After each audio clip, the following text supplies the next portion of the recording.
Agora eu vou chamar o Roberto, que é o fundador e CEO da Blip, para fazer aqui a nossa terceira demonstração. Obrigado, Roberto. Obrigado, Júlio.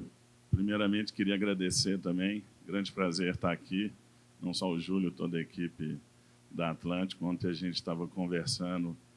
Esse relatório, além de falar de tendências, ele está criando tendências, né? Então, é uma honra para a gente estar sendo citado com o nosso case e poder estar aqui mostrando um pouquinho do que a gente faz. Queria só fazer um pequeno comentário. A Blip é uma empresa que já tem 23 anos. A gente era TakeNet. Estou vendo o Paulo da Universal ali. Vinha muito aqui no Rio falar com as editoras, gravadoras, porque a gente começou com um case de muito sucesso, que era vender ringtone. Em 2001, a gente fez uma grande inovação, que foi vender ringtone usando chatbot, mas através de mensageria. Hoje, o que a gente faz, a gente criou uma plataforma que chama Blip, que ficou muito maior do que era a TakeNet. E o que a gente está fazendo é ajudar as marcas a fazer engajamento, atendimento, vendas, usando AI, chatbot, com um detalhe super importante, que é principalmente dentro do WhatsApp. Aí eu queria só fazer uma observação do tamanho que é essa oportunidade para a gente, não só como empresa, mas como país, porque a mistura do AI generativo, do ChatGPT, com o WhatsApp é uma coisa simplesmente explosiva. Tudo isso que o Gurgel mostrou, vocês perceberam o WhatsApp ali, mas o que não está no WhatsApp é uma experiência que está sendo conversacional, que a Letos mostrou impressionante. Mas o que a gente está tentando fazer é ajudar todas as marcas a criarem o seu próprio ChatGPT, é entregar essa experiência conversacional, fazer uso de todo esse potencial que o AI está trazendo agora, mas fazendo do WhatsApp o canal principal onde as empresas vão poder estar fazendo isso. Então, quando a gente criou o Blip, lá em 2014, desde o primeiro momento, a gente teve essa preocupação. A gente inventou um conceito que a gente chama de contato inteligente, que é a sua marca dentro do WhatsApp, e o que a gente mais bate é que isso é uma nova forma de aplicação e que você precisa tratar isso da mesma forma que você trata qualquer aplicativo de um processo evolutivo. Aí eu peguei essa frase aqui que o Greg Brockman, que é o presidente da OpenAI, sócio do Sam Altman, ele falou essa frase no evento da Goldman Sachs, onde ele disse: mudança é a única constante, você não precisa ser bom na coisa atual, você precisa ser bom no processo de mudança. E eu fiz uma pequena adaptação, onde eu substituí mudança por evolução, porque o foco tem que ser um processo evolutivo. A gente inventou esse conceito em 2014, apostando muito no WhatsApp. A gente sempre acreditou que o AI se tornaria o que ele está se tornando, mas a gente já tinha essa percepção que o próprio WhatsApp como canal poderia fazer muita diferença. Em agosto de 2018, o WhatsApp abriu a API deles, a gente estava no lugar certo, na hora certa, com a plataforma e o time certo, e a gente teve muito sucesso. A gente hoje, 250 das 500 maiores empresas do Brasil utilizam o Blip para estar presente dentro do WhatsApp. Além dessas 250, hoje nós temos 4.000 clientes entre pequenas e médias empresas. E o que aconteceu é que foi com o advento do ChatGPT em novembro do ano passado, simplesmente o negócio explodiu, mais uma vez, né? Então, hoje a gente já tem mais de 85 enterprises usando já o AI generativo com a nossa plataforma. E eu queria começar só dando um destaque para esse caso, porque esse caso é um caso muito interessante, que teve um destaque no Summit da Meta, que eles fizeram em março desse ano, onde o Guilherme Horn, que muitos de vocês devem conhecer, que é o presidente do WhatsApp no Brasil. Ele, na palestra dele, ele destacou esse caso do Banco Pan, que aconteceu em fevereiro, ou seja, o ChatGPT surgiu em novembro do ano passado, fevereiro. Esse caso já tinha acontecido do Banco Pan. Mas o que é o mais interessante? Vocês vão perceber, no caso que eu vou apresentar, que é o caso do empréstimo SIM do Banco Santander, que é o que está no relatório, e a maioria das empresas, no primeiro momento, olham para essa oportunidade como uma oportunidade de melhoria de produtividade, otimização. E esse caso ele tinha essa perspectiva. Ele é um caso de uso de um copilot para uma operação de venda de crédito consignado. Eu vou mostrar para vocês, no outro caso, o que é o copilot, mas eles tinham basicamente uma expectativa de melhoria dos índices lá de operação do call center, e a grande surpresa é que, na verdade, ele aumentou a taxa de conversão de vendas, multiplicou por 2 vezes, 7 vezes. Então, assim, foi surpreendente e foi destacado pela própria Meta no summit deles. E aqui é uma demo desse caso que saiu no report, está na página 80, depois, se vocês quiserem dar uma olhada. Mas é uma operação parecida, só que é uma operação do Banco Santander, empréstimo sim, onde eles também implementaram o Copilot para ajudar os atendentes a fazerem as vendas, nesse caso, empréstimos veiculares. Tá? Então, como é que funciona o Copilot? Essa aqui é a interface do atendente que está fazendo a venda. Então, ele está lá, ele recebe um atendimento, e do lado de cá é o usuário. Em geral, esse usuário está no WhatsApp. Nessa demo aqui, na verdade, a gente gravou na tela do nosso próprio sistema. Mas como que é esse exemplo? Ele manda uma mensagem: quero financiar um veículo. Tá? Essa mensagem chega, então, para o atendente, e aí o que acontece? O atendente ele tem a opção de solicitar uma sugestão de resposta. E o que é o interessante aqui?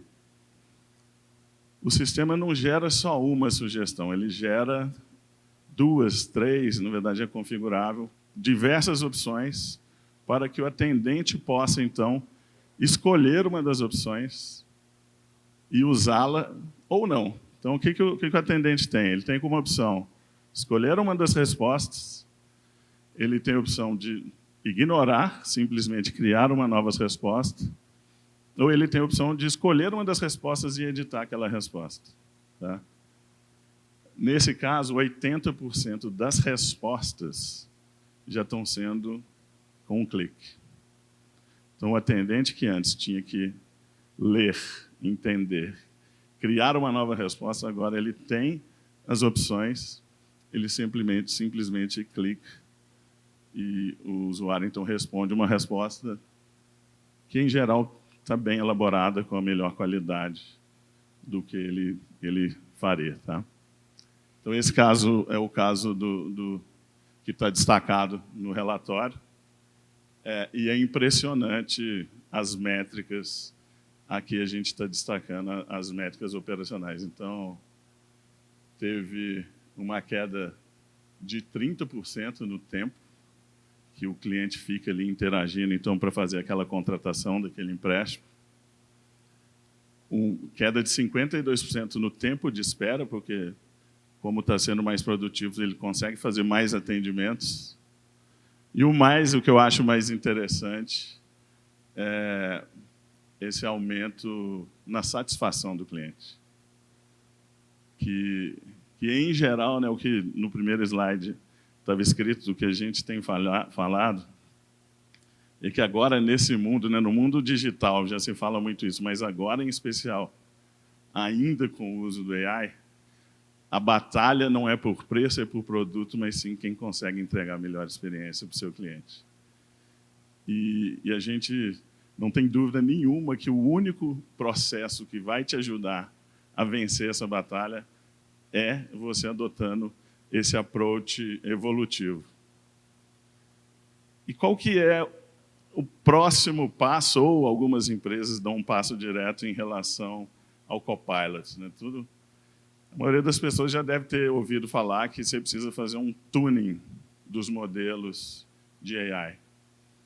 E existe uma preocupação muito grande quando você cria esse robô, que a grande diferença agora do AI generativo é que ela cria mesmo conteúdo, né?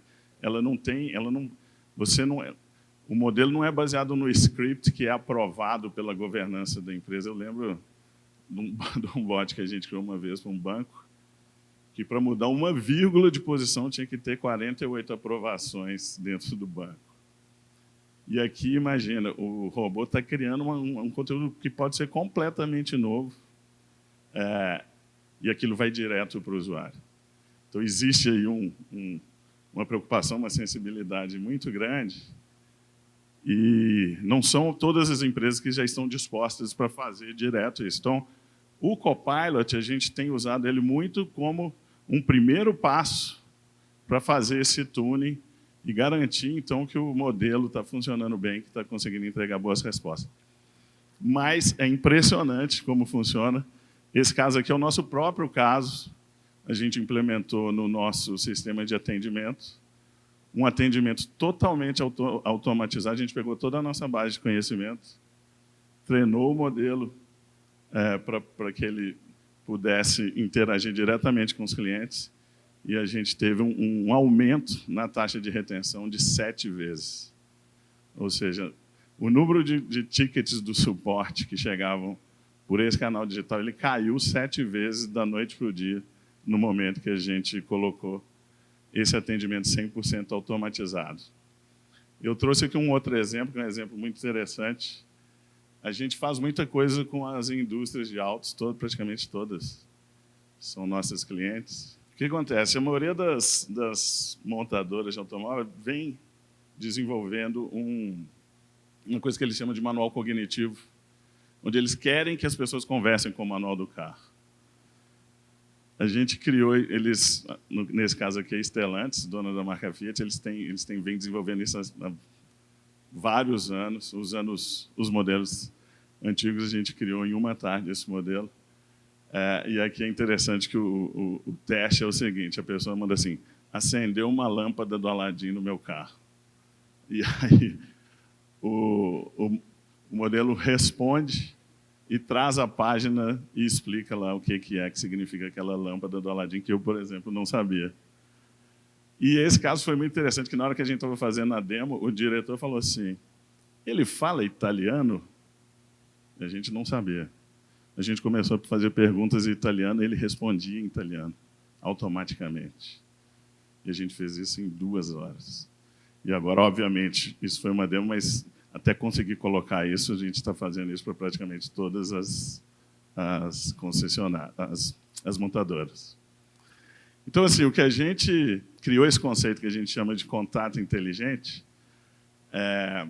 lá em 2014, e a nossa, assim, o que a gente sempre apostou no AI, mas como ferramenta, e o que a gente visualizou quando a gente criou esse conceito era muito as marcas dentro do WhatsApp.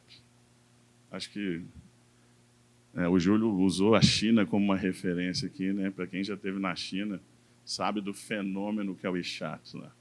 Na hora que você fala que o comércio eletrônico é quase 50%, na verdade, a maior parte disso, tem o Alibaba também, mas uma boa parte acontece dentro do WeChat.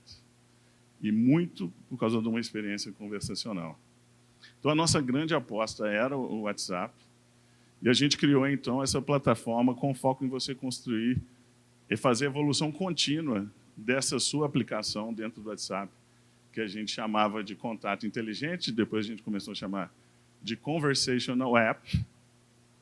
Mas agora, com o advento do AI generativo, a gente está fazendo uma evolução do Blip para uma plataforma para fazer construção, gestão e evolução de Conversational and AI App. E vocês devem ter visto, o próprio Sam Altman tem falado muito desse conceito, AI App. As pessoas precisam entender que é uma nova forma de aplicação. E essa aplicação, ela tem uma interface conversacional. Então, o que a gente está fazendo é propor exatamente a mesma arquitetura que a gente usa para o desenvolvimento dos Conversational Apps, para o desenvolvimento de AI Apps, e isso aqui são as grandes propostas de valor que a gente tem. A primeira delas é te dar flexibilidade para que você consiga usar qualquer dos modelos que já existem, que vão existir, e, como o próprio Greg falou, a cada dia vai ter mais mudança, a governança de dados e permitir que você tenha, então, esse approach que você consiga fazer uma evolução contínua. E a gente está sendo reconhecido, nós somos investidos pelo Warburg Pincus, que é um grande fundo internacional. Ele tem nos reconhecido hoje como a empresa mais avançada em AI de todas as investidas dele, inclusive as americanas. Então, estou muito feliz de estar aqui. Estou gostando muito do clima otimista e, principalmente, de estar sendo o melhor do mundo. O Aletos mostrou. A gente também tem sido reconhecido como o melhor do mundo. Então, gente, obrigado. Grande prazer.